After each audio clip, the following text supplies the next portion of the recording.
علمی مراجعت من ایمینه همه حرام خرویده میونا باندین خزین کار کنن مهنت حلال کنن ну некоторые людей не хотят работать они занимаются на это химор знаешь да химор что это конкурсы делают химор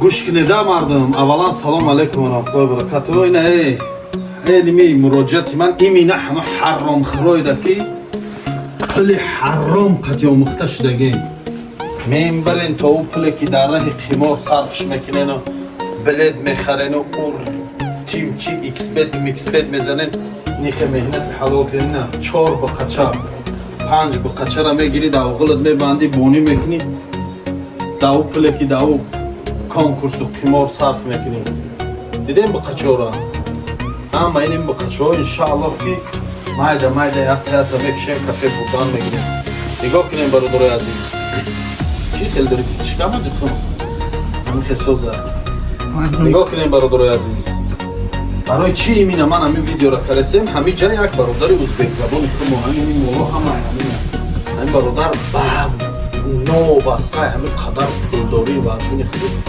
خودش همین جا را بونیم اینا را همه شد حالی جمعوری کم شد نشان بسیم اونجا اون سکره حالی بیو ایستش نشان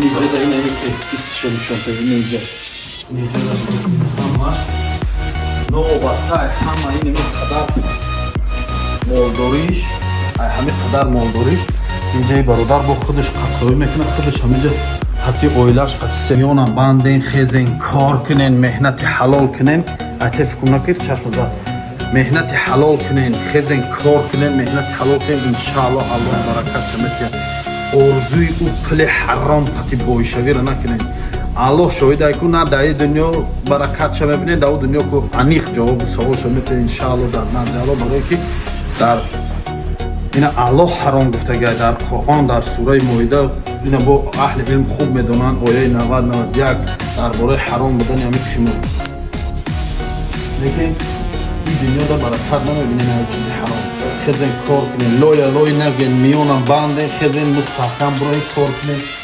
انشاءالله اینا این брат сколько тратишь на одну это вот например на одну бика ну вот допустим вы его за сколько купили сколько тратили сколько это продали ну примерно там 65 сначала привет передай да Ассаламу алейкум, всем привет. Да, у меня это, наши зрители сейчас смотрят это видео. Да, как сказать, брат, по-разному примерно годовало покупаем там около 60 тысяч, да? Мы кормим, Аллах барака дает, хорошо получается. Сколько вот год вы работаете на этой сфере? Ну, где больше 3 года. Больше 3 года, да. Раньше у тебя было? Да, там с детства занимались. Это еще недавно покупали. Да, да. У меня еще брат есть. С братом занимается. Тоже занимаетесь? Да. Сейчас у тебя сколько быка есть? Больше 20 штук. Больше 20 штук. Да. Вот. Видели, брат? Ну, некоторые люди не хотят работать, они занимаются на это химор, знаешь, да? Что это? Конкурсы делают, химор делают, да? Вот именно это видео я делаю, ставлю на свой канал, чтобы для них будет пример, да? Вашей работы. Камтар мехнат мекини, харакат мекини, Аллах нишонате. Камтар мехнат мекини, иншаллах Аллах баракат шамет, лой намеги, ини го ини нора.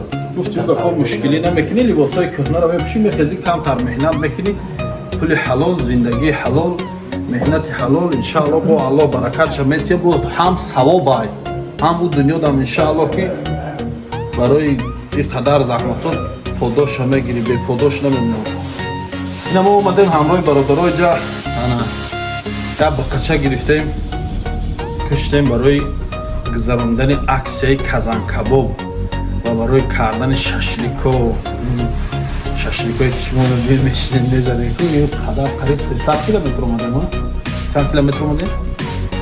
یا 200 کیلومتر بوده 200 چند تا قریب 300 تا نمی قرح اومدیم شتو بکی یک مال حلال گیریم شوا من گفتم روز ممکنه بمیریم برو چندم شما چند فرما قطعی علاقه از دوستو گفت کار فرستید و این انشالله یک جای نام اومده اینجا بود محکول شدیم مولاش هم خوزه شروع خود چند سبیره مهنتی خودش کار میگم هم تو کارگر سوسو میگه همش مقصد خدمه میکنه میگم بنابر همه اویلوی میکردیم نه اکا و برو میکردیم از کردستان تا برادر ازبک زبان میکن در کردستان بوده همین خیلی برادرها